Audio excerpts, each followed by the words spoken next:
Guys आज की video Hindi to English translation का पार्ट 36 है। यदि अभी तक आपने हमारे हिंदी टू इंग्लिश ट्रांसलेशन के पहले के वीडियो नहीं देखे हैं तो डिस्क्रिप्शन में उसका लिंक दिया हुआ है, आप वहां से उन वीडियो को देख लीजिए। आज की वीडियो में हम एक हिंदी स्टोरी का इंग्लिश में ट्रांसलेशन करना बताएंगे। यह वीडियो इस स्टोरी का पार्ट 2 है। यदि अभी तक आपने इस स्टोरी का पार्ट 1 नहीं देखा है तो डिस्क्रिप्शन में उसका लिंक दिया हुआ है, आप वहाँ से उस वीडियो को देख लीजिए। तो बिना देरी के वीडियो को शुरू करते हैं। पहला वाक्य है, वहीं लोमड़ी ने उसका स्वागत बड़े प्यार से किया। तो इसकी इंग्लिश होगी, there the fox warmly welcomed him. There means होता है वहाँ, या फिर कह सकते हैं वहीं। द फॉक्स मीन्स होता है लोमड़ी। वार्मली मीन्स होता है बड़े प्यार से, या फिर कह सकते हैं दिल से। वेलकम्ड स्वागत किया, हिम उसका। There the fox warmly welcomed him, वहीं लोमड़ी ने उसका स्वागत बड़े प्यार से किया। अगला वाक्य है, कुछ समय खेलने तथा नाचने में गुजरने के बाद। After passing some time in playing and dancing. After पासिंग इसका मतलब होता है कुछ समय गुजरने के बाद। आफ्टर मीन्स होता है बाद में, पासिंग मतलब कि गुजर गए या गुजरने के बाद। सम टाइम कुछ समय। आफ्टर पासिंग सम टाइम कुछ समय गुजरने के बाद। इन में प्लेइंग खेलने, एंड और डांसिंग नाचने। कुछ समय खेलने तथा नाचने में गुजरने के बाद। After passing some time in playing and dancing. अगला वाक्य, लोमड़ी ने सारस को खाने की मेज पर आने के लिए कहा। The fox asked the crane to come to the dining table. The fox means होता है लोमड़ी। आस्क्ड कहा, मतलब द फॉक्स आस्क्ड लोमड़ी ने कहा। द क्रेन मीन्स होता है सारस। टू कम मीन्स आना होता है, आने के लिए। टू द डाइनिंग टेबल मतलब होता है मेज पर, खाने की मेज पर। लोमड़ी ने सारस को खाने की मेज पर आने के लिए कहा। The fox asked the crane to come to the dining table. अगला वाक्य, मेज फूलदानों से सुंदर तरीके से सजी हुई थी। The table was decorated beautifully with flower vases. The table means होता है मेज।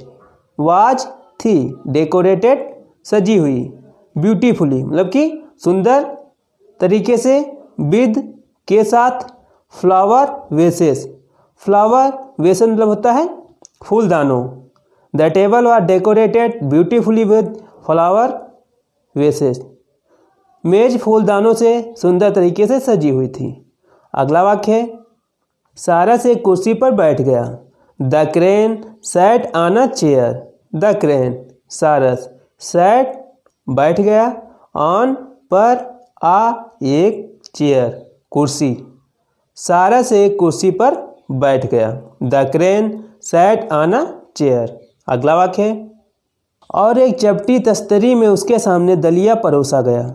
And porridge was served before him in a flat dish. And means और। पोरिज मीन्स होता है दलिया, या फिर आप कह सकते हैं हलवा। वाज था, सर्व्ड मतलब परोसा गया। बिफोर मतलब कि सामने, उसके सामने।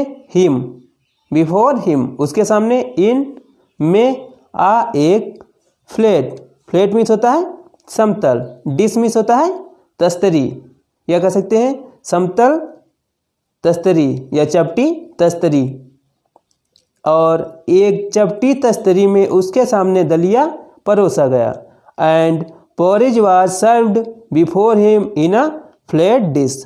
पोरिज मीन्स खिचड़ी भी होता है।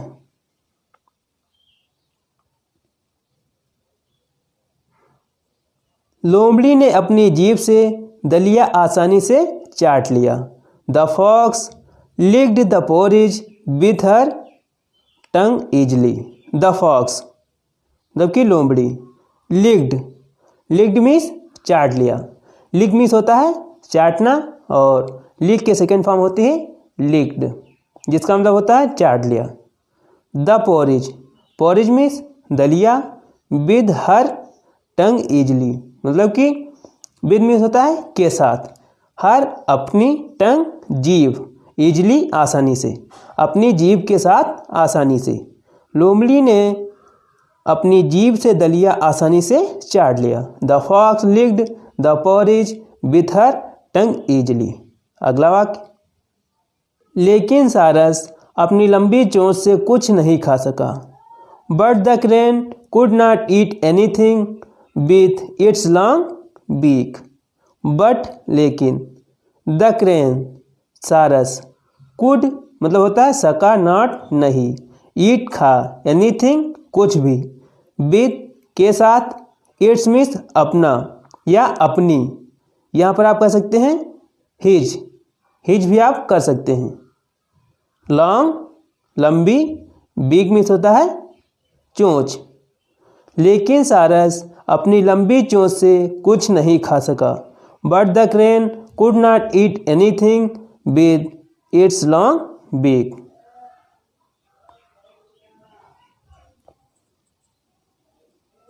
उसने कुछ भी भोजन का स्वाद लिए बिना ही स्थान छोड़ दिया। He left the place without even testing the dinner. He means उसने, लेफ्ट छोड़ दिया, द प्लेस स्थान, विदाउट बिना, इवन कुछ भी, टेस्टिंग मतलब कि स्वाद लिए, टेस्ट लिए, द डिनर, डिनर मतलब भोजन का। He left the place without even testing the dinner. उसने कुछ भी भोजन का स्वाद लिए बिना ही स्थान छोड़ दिया। उस रात वह भूखा सो गया। That night he slept hungry. That night मतलब कि उस रात, that means उस, night means रात, he वह, slept means सोया या सो गया। sleep means होता है सोना और sleep की सेकंड फॉर्म होती है slept। क्योंकि यह जो स्टोरी है यह पास्ट टेंस में है, इसलिए यहाँ पर वर्ब की सेकंड फॉर्म slept का यूज किया जाता है। हंग्री, हंग्री मीन्स भूखा। उस रात वह भूखा सोया। That night he slept hungry। अगला वाक्य, उसने लोमड़ी को एक सबक सिखाने का निश्चय किया। He decided to teach a lesson to the fox। He means उसने, decided means निश्चय किया, to teach, teach means पढ़ाने का या फिर सिखाने का, एक लेसन सबक, टू द फॉक्स, फॉक्स मतलब लोमड़ी को, टू द फॉक्स लोमड़ी को। He decided to teach a lesson to the fox. उसने लोमड़ी को एक सबक सिखाने का निश्चय किया। कुछ दिनों के बाद सारस ने लोमड़ी को दोपहर के भोजन के लिए आमंत्रित किया। After some days the crane sent an invitation to the fox for a lunch. After means होता है बाद में, सम कुछ, डेज दिनों, कुछ दिनों के बाद, आफ्टर सम डेज कुछ दिनों के बाद। द क्रेन सारस, सेंट भेजा, एन एक, इन्विटेशन आमंत्रण कह सकते हैं, आमंत्रित पत्र, आमंत्रण पत्र, टू को, द फॉक्स लोमड़ी, लोमड़ी को, फॉर के लिए, आ लंच मतलब कि दोपहर के भोजन के लिए। लंच मीन्स होता है दोपहर का भोजन। After some days the crane sent an invitation to the fox for a lunch. कुछ दिनों के बाद सारस ने लोमड़ी को दोपहर के भोजन के लिए आमंत्रित किया। लोमड़ी ने इसे खुशी से स्वीकार किया। The fox accepted it gladly. The fox लोमड़ी, एक्सेप्टेड स्वीकार किया, इट इसे, ग्लैडली खुशी से। The fox accepted it gladly. लोमड़ी ने इसे खुशी से स्वीकार किया। जब वह सारस के घर पहुंची उसने भोजन तैयार पाया।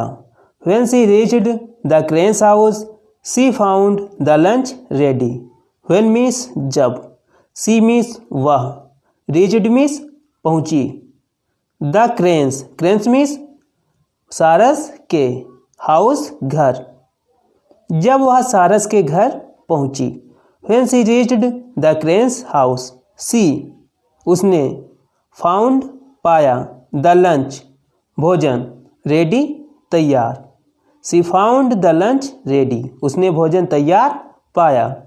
When she reached the cranes house she found the lunch ready जब वह सारस के घर पहुंची उसने भोजन तैयार पाया।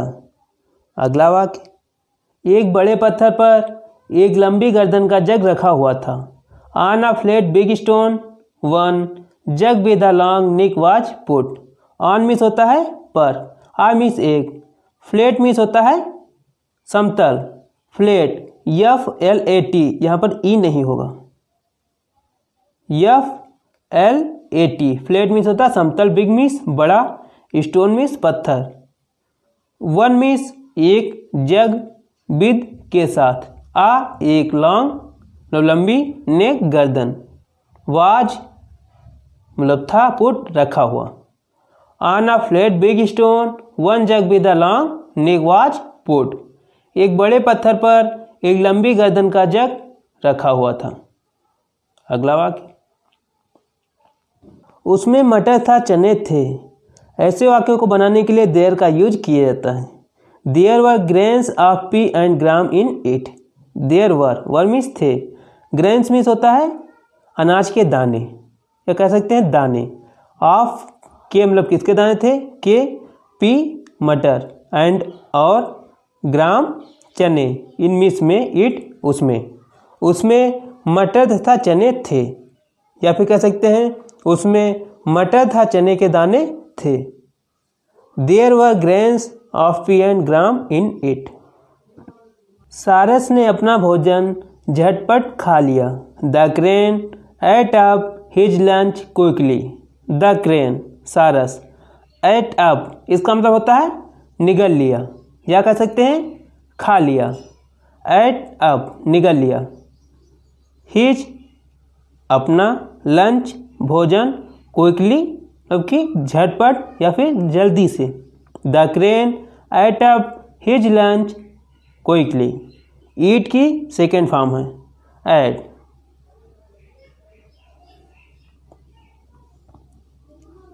लेकिन बेचारी लोमड़ी कुछ भी नहीं खा सकी। But the poor fox could not eat anything. But लेकिन, द पुअर फॉक्स बेचारी लोमड़ी, पुअर मीन्स होता है बेचारी, फॉक्स मीन्स लोमड़ी, कुड सकी, नॉट नहीं, कुड नॉट नहीं सकी, ईट खा, एनीथिंग कुछ भी, एनीथिंग मीन्स होता है कुछ भी। But the poor fox could not eat anything लेकिन बेचारी लोमड़ी कुछ भी नहीं खा सकी। उसका चौड़ा मुख जग में प्रवेश नहीं कर सका। Her wide mouth could not enter the jug. Her means उसका, वाइड मीन्स चौड़ा, माउथ मुख, कुड नॉट नहीं सका, इंटर प्रवेश कर, द जग जग में, उसका चौड़ा मुख जग में प्रवेश नहीं कर सका। Her wide mouth could not enter the jug. अगला वाक्य, उसने कुछ नहीं कहा लेकिन समझ गई। He said nothing but understood. He means उसने, सेड मीन्स कहा, नथिंग मतलब होता है कुछ भी नहीं या कुछ नहीं, बट लेकिन, अंडरस्टूड समझ गई। उसने कुछ नहीं कहा लेकिन समझ गई। She said nothing but understood. कि उसके मित्र ने ऐसा उसे केवल एक सबक सिखाने के लिए किया था। That her friend had done this only to teach her a lesson. That her friend, that की हर फ्रेंड उसका मित्र, हैड डन मतलब किया था, दिस यह, ओनली केवल, टू टीच सिखाने के लिए, हर उसे, अ लेसन मतलब कि सबक। That her friend had done this only to teach her a lesson. कि उसके मित्र ने ऐसा उसे केवल एक सबक सिखाने के लिए किया था। उसे अपने व्यवहार पर बहुत शर्म महसूस हुई और चुपचाप घर आ गई। She felt ashamed of her behaviour and came home quietly. She मतलब कि उसे, फेल्ट मीन्स, सी मीन्स उसे, फेल्ट मीन्स महसूस हुआ या उसने महसूस किया, असेम्ड मतलब शर्म, ऑफ हर बिहेवियर अपने व्यवहार पर, एंड और केम आ गई, होम घर, क्वाइटली शांति से। She felt ashamed of her behaviour and came home quietly. उसे अपने व्यवहार पर बहुत शर्म महसूस हुई और चुपचाप घर आ गई। तो गाइज, यदि वीडियो अच्छा लगा हो तो इसे लाइक करें और अपने दोस्तों के साथ शेयर करें तथा एक कमेंट लिखकर हमें जरूर बताएं कि यह वीडियो आपको कैसा लगा। यह चैनल पर नए हैं तो इसे सब्सक्राइब करें, बेल आइकन को प्रेस करें ताकि हमारी इसी प्रकार के वीडियो आपको टाइम से मिल जाए।